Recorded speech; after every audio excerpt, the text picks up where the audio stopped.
Pada praktikum yang kedua ini, kita akan melakukan uji amilum atau zat tepung. Amilum sendiri merupakan karbohidrat kompleks.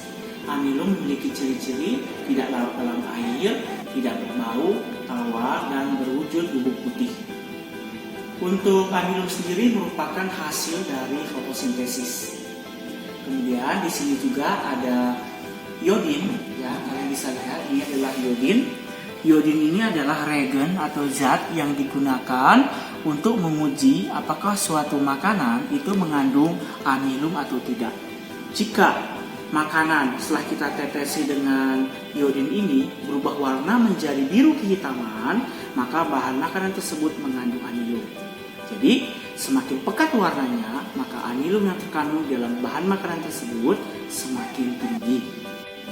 Adapun alat-alat yang kita gunakan untuk menguji amilum yaitu cawan Petri, kemudian ada pipet tetes, ada gelas kimia, ada batang pengaduk, ada mortar, dan ada alu.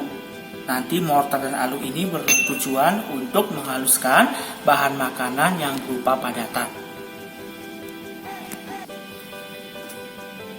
Bahan makanan yang kita gunakan untuk uji amilum yaitu ada sirup, kemudian gula, kemudian ini adalah susu cair, buah melon, buah tomat, tepung, nasi, tempe, kentang, dan yang terakhir adalah roti.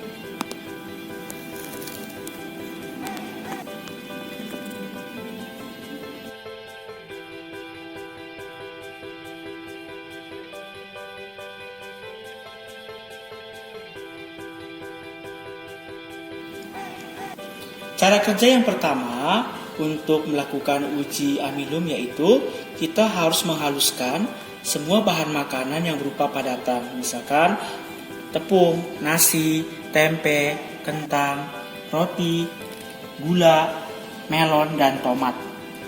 Sedangkan untuk susu dan sirup ini tidak perlu kita haluskan karena sudah berupa cairan. Kita ambil terlebih dahulu roti, kita ambil sedikit seperti ini. Kemudian kita haluskan di mortar.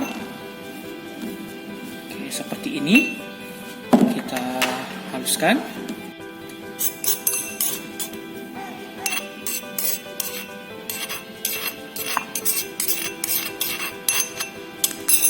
Kemudian kita beri sedikit air supaya rotinya itu menjadi larut.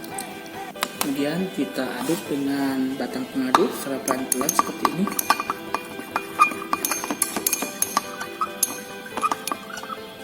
Oke, hal yang sama juga nanti kita akan lakukan untuk bahan makanan lain yang tadi berupa padatan.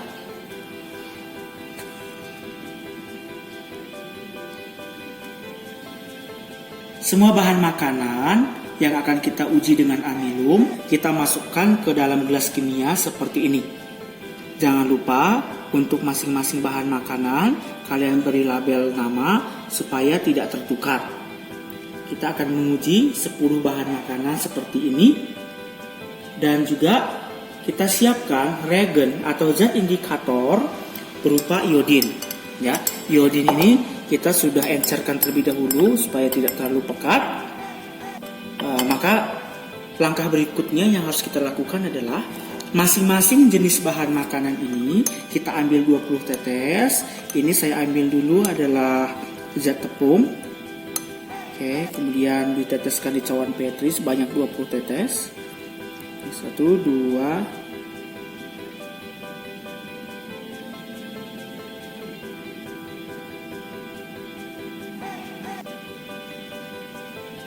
oke, seperti ini. Kemudian yang lain juga sama. Misalkan nasi, kita ambil lagi 20 tetes. Kita teteskan di cawan Petri yang sudah kita kasih label, yaitu nasi.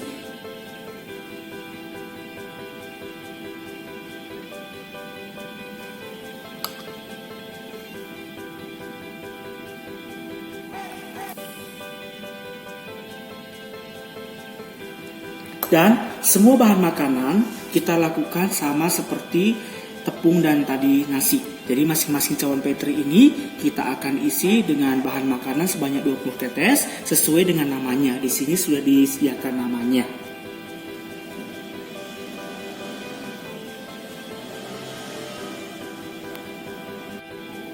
Langkah berikutnya yang harus kita lakukan adalah masing-masing bahan makanan yang ada di cawan Petri ini kita akan teteskan sebanyak 10 tetes larutan iodin.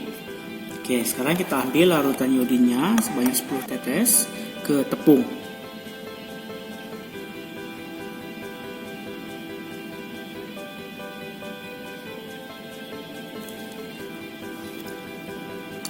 Oke, kalian bisa mengamati ya bahwa terjadi perubahan warna setelah kita teteskan, yaitu menjadi warna biru kehitaman seperti ini. Ini sebagai indikator bahwa tepung ini mengandung amilum atau zat tepung. Hal ini akan kita lakukan untuk bahan makanan yang lain. Nanti kalian akan mengamati bagaimana perubahan warnanya. Sekarang semua bahan makanan sudah kita tetesi dengan larutan iodin sebanyak 10 tetes. Kalian bisa perhatikan perubahan warna dari tepung. Tadi ini sebagai indikator tepung positif mengandung amilum. Kemudian kalian lihat lagi nasi, perubahan warnanya, tempe, kentang, roti, kemudian sirup, gula, susu, melon, dan yang terakhir adalah tomat.